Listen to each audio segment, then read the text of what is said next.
নমস্কার বন্ধুরা, আমি আলপনা সিম্পল এর টেস্টিতে আপনাদের সবাইকে স্বাগত। আজকের আমি শেয়ার করব জর্দা সিমুই রেসিপি। আমার চ্যানেলে নতুন বন্ধু হলে আমার চ্যানেলটিকে সাবস্ক্রাইব করে পাশে থাকার অনুরোধ রইল। অলরেডি যে বন্ধুরা আমার পাশে আছেন তাদের জানাই অসংখ্য ধন্যবাদ। এখানে আমি 2 কাপ সিমুই নিয়েছি। ভার্মিসালিও কেউ কেউ বলে থাকেন, আর এগুলো প্যাকেটেও পাওয়া যায়। আমি খোলা বাজারে কিনেছি আর ছোট ছোট করে ভেঙে নিয়েছি যাতে ছড়িয়ে ছিটিয়ে না যায়।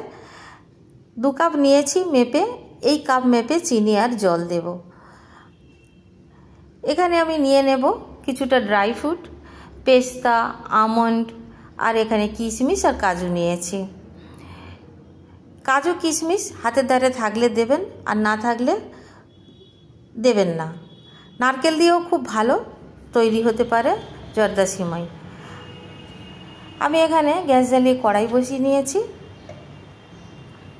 কড়াইতে আমি 2 টেবিল চামচ ঘি দিয়ে দেব। ঘিটা যেহেতু জমানো ঘি, সেজন্য গলে গেলে কিন্তু 4-5 চামচ হয়ে যাবে। 4 চামচ ধরে নিই হয়ে যাবে। আর আমি ঘিটাকে ভালো করে গলিয়ে নিচ্ছি। এখানে আমি কাজু কিশমিশ ভেজে নেব। লো টু মিডিয়াম আঁচে রেখে ভাজতে হবে, তা নইলে পুড়ে যেতে পারে। একটুখানি ভেজে নেবার পরে আমি আমন্ডগুলো দিলাম। আমন্ডগুলো কাটা আছে ছোট ছোট করে, সেই জন্য পরে দিলাম। খুব ভালো করে ভেজে নেব। ভাজতে ভাজতে যখন এইরকম কালার চেঞ্জ হয়ে যাবে আর কিশমিশগুলো ফুলে ফুলে যাবে, তখনই আমি পেস্তাটা দিয়ে দেব। পেস্তা দিয়ে বেশিক্ষণ ভাজবো না, একটু নাড়াচাড়া করে নেব, ঘিয়ের সাথে দিয়ে তুলে নেব। এখন আমি সব ড্রাই ফ্রুটগুলো ভেজে তুলে নিচ্ছি। একই ঘিয়ের মধ্যে দিয়ে দেব সিমুইগুলো। সিমুইগুলো আগের থেকে ড্রাই রোস্ট করা ছিল, এইভাবেই আমি কিনেছিলাম।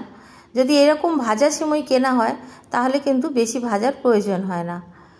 জাস্ট ঘিটা সব সিমুইয়ের মধ্যে লেগে যাবে, ততক্ষণ আমাদের ভাজতে হবে।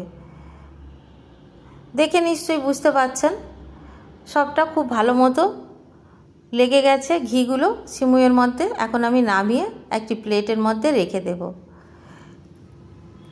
দেখুন কত সুন্দর দেখতে হয়েছে। নোনতাভাবেও এরকম রান্না করে আমি রেসিপি আপলোড করেছি। আপনারা যদি দেখতে চান প্লিজ দেখে নেবেন। এখানে আমি একই কড়াই বসিয়ে দিয়েছি আর 1 কাপ জল দিয়ে দিয়েছি। 1 কাপ চিনি দিয়ে দেব। 2টো ছোটো এলাচ দিয়ে দেব। 2 টুকরো দারচিনি দিয়ে দেব। ভালো করে নাড়াচাড়া করে নেব। সিমুইগুলো যে লেগে আছে কড়ার গায়ে সবটা আমি নিয়ে জলের মধ্যে দিয়ে দেব। ভালোভাবে ফুটে যাওয়ার অপেক্ষা করব। আর এখানে আমি 1 টেবিল চামচ ঘি দিয়ে দেব। এখানেও একই কথা বলবো যে 1 টেবিল চামচ ঘি দিলে কিন্তু 2 টেবিল চামচ সমান হয়ে যাবে।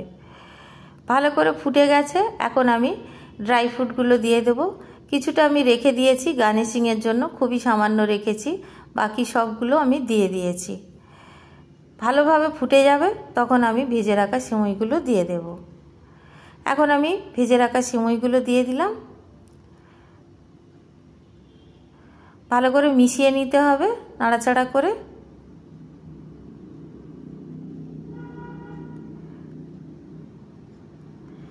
দিয়ে দেব সামান্য লবণ। লবণটা আপনারা চাইলে দেবেন, আর না পছন্দ না করলে স্কিপ করতে পারেন। লবণ দিলে খুব ভালো স্বাদ হবে আর স্বাদটা ভালো ব্যালেন্স করে দেখি, আর সেই জন্য লবণটা একটুখানি দিয়ে দিলাম 1 চিমটি মতো। আর আমি ঢাকা দিয়ে 3 মিনিট রেখে দিয়েছিলাম লো ফ্লেমে। আর 3 মিনিট পরে আমি এইভাবে ঢাকা খুলে নাড়াচাড়া করে দেব,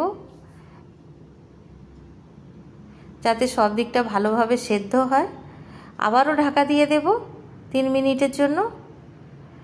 3 মিনিট পরে আবার আমি ঢাকা খুলে নাড়াচাড়া করে দেব আর চেক করে নেব সেদ্ধ হয়েছে কিনা। ভালো করে সিমুই সেদ্ধ না হলে তাহলে কিন্তু খেতে ভালো লাগবে না। আমরা ঝরঝরে রাখার জন্য যদি রেখে দিই তাহলে কিন্তু ভালো লাগবে না। ঠিকমতো সেদ্ধও হতে হবে আর ঝরঝরেও থাকতে হবে, এমন করে বানাতে হবে। আমি আবার ঢাকা দিয়ে 2 মিনিটের জন্য রেখে দিলাম, কেন কি তখন ভালো করে সেদ্ধ হয়নি। 2 মিনিট পরে আমি ঢাকা খুলে এখন নাড়াচাড়া করব। এখন খুব সুন্দরভাবে সেদ্ধ হয়ে গেছে। এইভাবে নাড়াচাড়া করতে থাকতে হবে। গ্যাসের ফ্লেমটা আমি এই পর্যায়ে অফ করে দিয়েছি, দিয়ে নাড়াচাড়া করছি।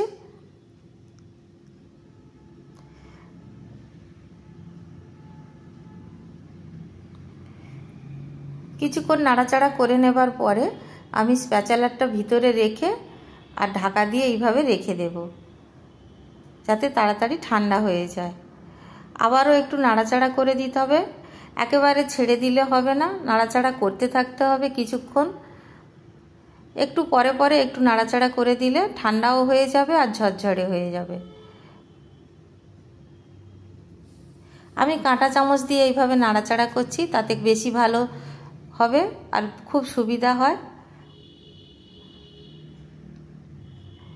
এখন আমি কিচেন স্ল্যাপের ওপরে নিয়ে নিলাম, পরিবেশন করব। তার আগে একটুখানি নাড়াচাড়া করে নেব। আর আমি কাছ থেকে দেখিয়ে দিচ্ছি আপনাদের কতটা সুন্দর সেদ্ধ হয়েছে আর কতটা ঝরঝরে হয়েছে। কাছ থেকে দেখলে আপনারা বুঝতে পারবেন যে কতটা সুন্দর তৈরি হয়েছে সিমইটা। এখন আমি একটি প্লেট নেব আর পরিবেশন করে আপনাদের দেখাচ্ছি কেমন দেখতে হয়েছে। সামনে ঈদ এসে গেল, আপনারা ঈদের দিনে অবশ্য করে বানাবেন।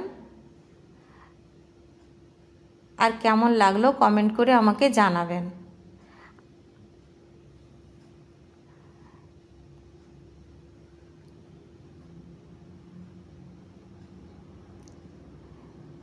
এইভাবে আমি সবগুলো প্লেটের মধ্যে তুলে নিচ্ছি আর একটু গার্নিশিং করে দেব। যে ড্রাই ফ্রুটগুলো রেখেছিলাম, কিছুটা আমি পেস্তা রেখেছিলাম দিয়ে দেব। আর এখানে আমি কিছুটা চেরি রেখেছি, ওপর থেকে সাজিয়ে দেব, দেখতে ভালো লাগবে।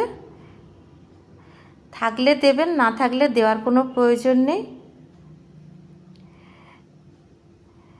রেসিপি যদি ভালো লাগে লাইক করবেন, শেয়ার করবেন। নতুন বন্ধু হলে সাবস্ক্রাইব করতে ভুলবেন না যেন। আজকের এই পর্যন্ত, দেখা হবে পরের ভিডিও নতুন কোনো রেসিপির সঙ্গে। সুস্থ থাকবেন, ধন্যবাদ, নমস্কার।